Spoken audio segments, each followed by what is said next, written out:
Hey guys, what's up?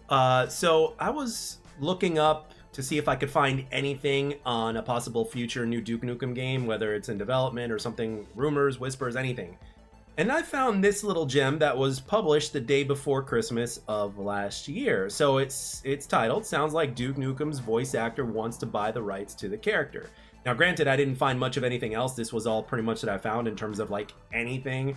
But it says Duke Nukem was at one point one of the most recognizable characters in the world of gaming. The character first appeared in a couple side-scrolling action titles, but it was thanks to the success of Duke Nukem 3D that was genuinely propelled, where he was genuinely propelled into the big time. This was followed by a series of titles which kept Duke in the limelight until the much-delayed Duke Nukem Forever came along and damaged the character's stature. While Duke has had a new lease on life thanks to a pair of Evercade collections, John St. John, the voice actor behind the character's iconic dialogue, feels that it's time for the politically incorrect hero to kick ass and chew bubblegum once more. I agree. I wonder if I could raise enough money to buy the Duke Nukem franchise through a Kickstarter, he asks on Facebook. Thanks, Vice. No clue how much is needed or if enough people would back it, but this iconic character deserves to game on. Your thoughts?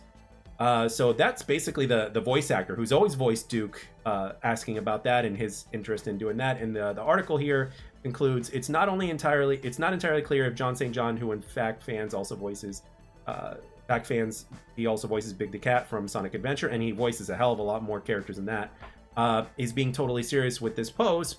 But would you back such a crowdfunding campaign? Do you think that the current rights holder, Gearbox Software, would be willing to entertain such an idea? Let us know what you think in the comments down below. So, in terms of what I think, absolutely, I would back such an idea. Absolutely,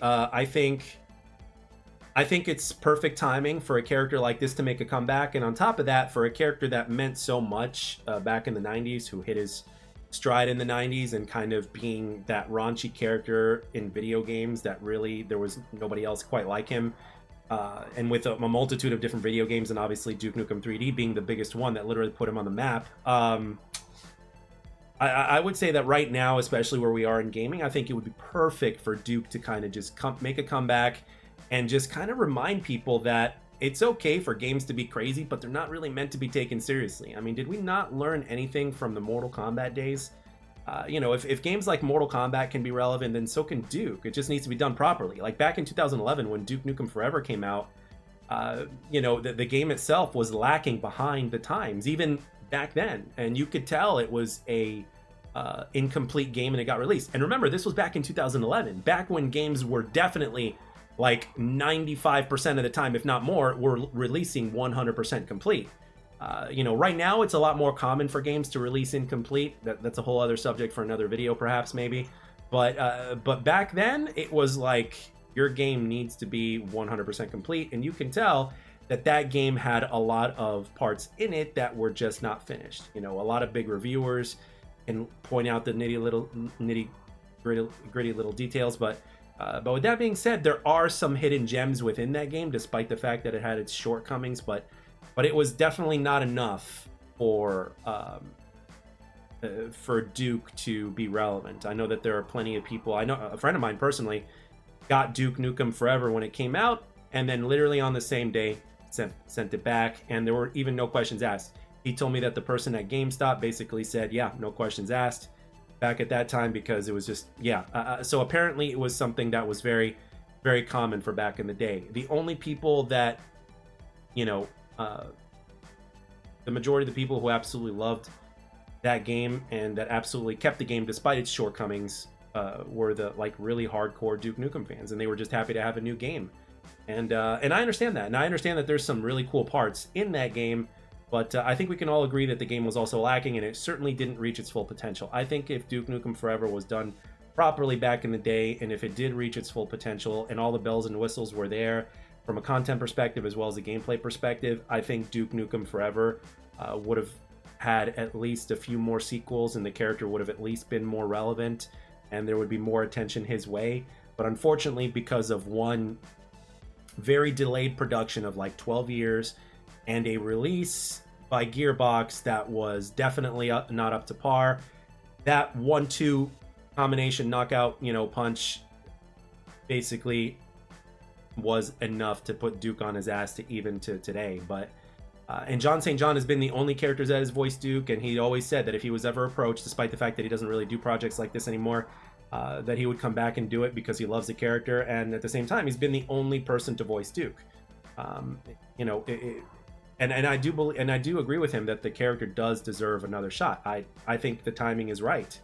So, but with that being said, it's not up to him. It's not up to me. It's up to the community in general. Like, would the community like to see another Duke Nukem game?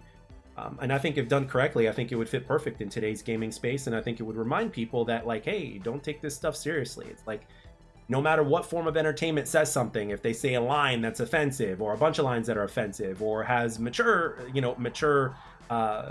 themes in there that might be offensive to some people, it's like, dude, this is meant to be entertainment. It's not meant to be taken seriously.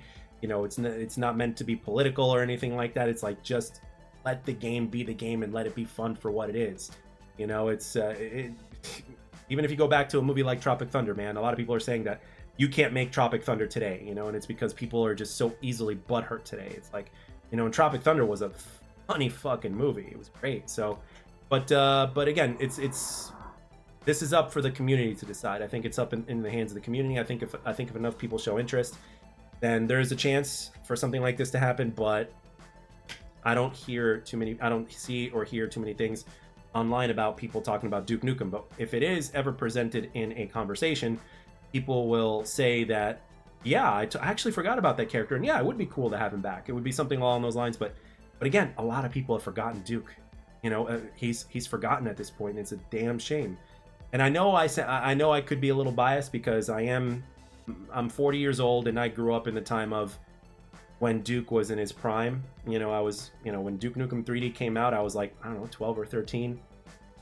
So I understand that, but at the same time, you know, I'm not too old to the fact to where I'm too blind to see that, like, it is possible for a character like this to exist in today's age. And he deserves it, especially if he has a fair shot from the ground up to be developed into a project that is actually really, really good. You know, because when it comes to gaming, you know, to me, my definition of gaming, or a definition of gaming, at least from my words, is that it's a fun escape.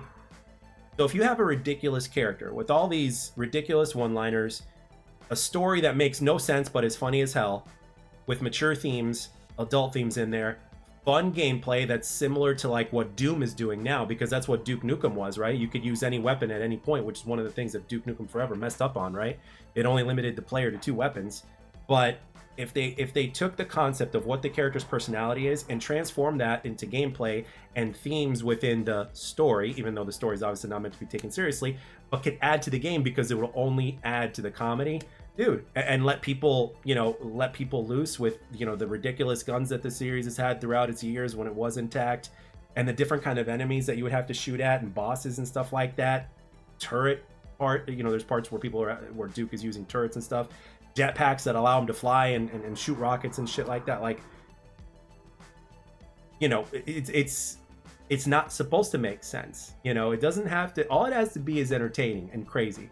So I personally think that Gearbox is sitting on a gold mine, and they're not investing in it, because the last time they invested, which was what, 13 years ago, they lost money, to say the least. So I don't know, man. So but again, it's up to the community. So let me know in the comment section in terms of what you guys think. Are you in agreement? Are you in a disagreement? And if there is a new Duke Nukem development game, a game that ends up being in development at any point in time in the near future, what would you like to see it be? Would you like to see it be a third-person shooter, a first-person shooter? Do you want some RPG elements in there? Like, what specifics do you want to see from a Duke game? With that being said, that's pretty much it for this video. I'd like to thank everybody for taking the time to watch and or listen. I hope you enjoyed it, and I'll catch you guys on the next one.